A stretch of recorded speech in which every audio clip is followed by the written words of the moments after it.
Students, हम बात करेंगे ऑक्सीडेशन स्टेट्स ऑफ कॉपर की। कॉपर के ऑक्सीडेशन स्टेट्स देख लेते हैं। कॉपर के बारे में हम सबसे पहले देखेंगे, ये हमारे पास first series of transition elements जो होती है उसके अंदर हमारे पास आ जाता है। ठीक है, Cu इसके लिए सिंबल होता है। और हम यहाँ पर इसके इलेक्ट्रॉनिक कन्फिग्रेशन देखेंगे और उसके अकॉर्डिंग हम देखेंगे कि हमारे पास कॉपर के लिए क्या ऑक्सीडेशन स्टेट्स होती हैं।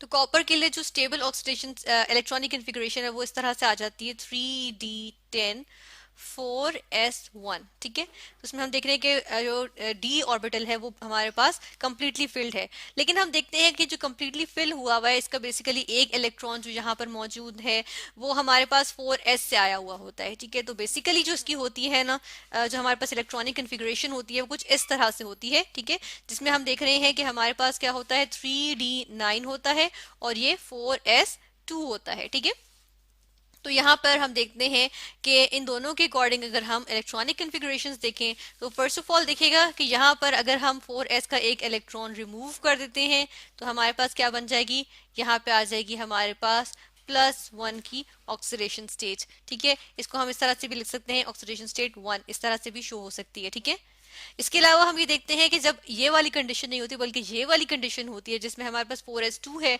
तो देखें हम यहाँ पर देखते हैं कि हमारे पास क्या होता है कि ये दोनों इलेक्ट्रॉन्स रिमूव हो सकते हैं। ठीक है, जब ये वाली ऑक्सीडेशन स्टेट होगी तो इसमें क्या होगा कि हमारे पास यहाँ से दोनों इलेक्ट्रॉन्स जो है वो रिमूव हो जाएंगे और हमारे पास ऑक्सीडेशन स्टेट क्या होगी, 2 की या +2 की ऑक्सीडेशन स्टेट शो होगी। ठीक है, इसी में से देखें कि एक और जो हमारे पास यहाँ पे जो एक इलेक्ट्रॉन है डी ऑर्बिटल का वो भी लूज हो सकता है क्योंकि वो अनपेयर्ड है। ठीक है, तो यहाँ पे 3 की ऑक्सीडेशन स्टेट भी शो होती है। ठीक है, 3 को हम थोड़ा सा सही करके लिख देते हैं, थोड़ा सा ठीक करके लिखेंगे, ये हमने इस तरह से लिख दिया। ठीक है, तो यहाँ पे हम देख रहे हैं कि कितनी ऑक्सीडेशन स्टेट्स आ गई। बेसिकली अगर हम यहाँ पर देखें तो हमारे पास 3 ऑक्सीडेशन स्टेट्स आ जाती हैं कॉपर के लिए। ठीक है, जो पॉसिबल ऑक्सीडेशन स्टेट्स हैं।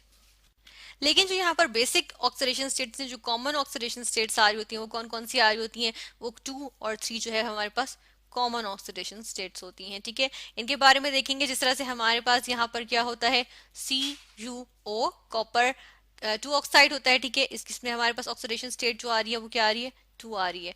और एक हमारे पास क्या होता है, एक हमारे पास आ जाता है Cu2O। ठीक है, एक क्यूप्रिक ऑक्साइड है, ये क्यूप्रस ऑक्साइड है, इसके अंदर हमारे पास ऑक्सीडेशन स्टेट कॉपर की आ जाती है 1। ठीक है, तो यहाँ पर अब हम देखेंगे कि हमारे पास ये जो दो ऑक्सीडेशन स्टेट्स हैं इनमें से जो हमारे पास कॉपर 1 है ये जो होती है वो सॉलिड जो हमारे पास रूम टेम्परेचर RT लिखूंगी रूम टेम्परेचर के लिए 25 डिग्री सेल्सियस यूजुअली हमारे पास क्या होता है, रूम टेम्परेचर होता है। तो हम देखते हैं कि 25 डिग्री सेल्सियस के अराउंड जो हमारे पास सॉलिड फॉर्म में आ रहे होते हैं ना ऑक्साइड्स या कंपाउंड्स। ठीक है, कंपाउंड्स जो सॉलिड फॉर्म में आ रहे होते हैं वो कौन सी ऑक्सीडेशन स्टेट शो कर रहे होते हैं, चले हम यहाँ पर इस तरह से लिखते, इसको यहीं लिख के रहने देते हैं। ये जो एरो है यहाँ से नहीं लगाते बल्कि हम लगाते हैं यहाँ से, कि जो 1 की ऑक्सीडेशन स्टेट है वो सॉलिड फॉर्म में जो हमारे पास कॉपर के कंपाउंड्स आ जाते हैं उनमें ज्यादा स्टेबल होती है। ठीक है, ये स्टेबल फॉर्म इस इधर आ जाती है। ठीक है, इस तरह से।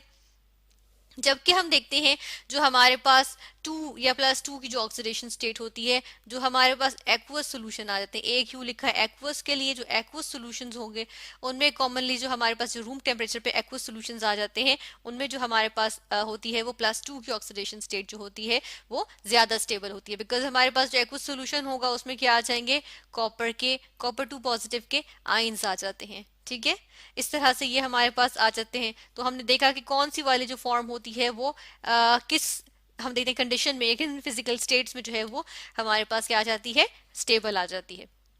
फिर जिस तरह के यहाँ पर हमने कहा कि जो +1 की होती है वो क्या बनाते हैं, वो बनाते हैं क्यूप्रस बनाते हैं। ठीक है, यहाँ पे जो उसके कंपाउंड्स होते हैं वो क्या होते हैं, क्यूप्रस होते हैं। और जो 2 की ऑक्सीडेशन स्टेट शो करते हैं वो क्या बना रहे होते हैं, क्यूप्रिक कंपाउंड्स बना रहे होते हैं।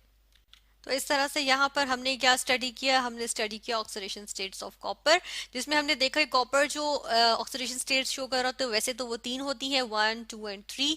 ठीक है, लेकिन हम देखते हैं कि इनमें से जो कॉमन वंस हैं वो कौन सी हैं, +1 और +2 आ जाती हैं, या 1 और 2 की जो ऑक्सीडेशन स्टेट है ये जो है वो हमारे पास कॉमन ऑक्सीडेशन स्टेट्स आ जाती हैं कॉपर के लिए। जिसमें से जो 1 है, जब कॉपर 1+1 की ऑक्सीडेशन स्टेट शो करेगा तो वो क्यूप्रस होगा, ठीक है। +2 की शो करेगा तो वो क्यूप्रिक कंपाउंड्स होंगे, ठीक है। जिस तरह से हमने यहाँ देखा क्यूप्रस ऑक्साइड आ गया और ये क्यूप्रिक ऑक्साइड आ जाएगा, ठीक है। इसी तरह हमने देखा जो क्यूप्रिक के जो कंपाउंड्स होते हैं वो एक्वस सॉल्यूशन में ज्यादा स्टेबल होते हैं, जबकि जो क्यूप्रस के ऑक्साइड्स होते हैं, सॉरी कंपाउंड्स होते हैं, वो क्या होते हैं, वो मॉडरेट टेम्परेचर या रूम टेम्परेचर पर, यानी कि नॉर्मल जो टेम्परेचर होता है उसके अराउंड जो होते हैं, वो जो कंपाउंड सॉलिड होते हैं ना, अगर वो कॉपर के कंपाउंड्स होंगे तो वो सॉलिड फॉर्म में होंगे तो वो क्यूप्रस की फॉर्म में ज्यादा रहना पसंद करेंगे, ठीक है, तो वो उस फॉर्म में स्टेबल होते हैं।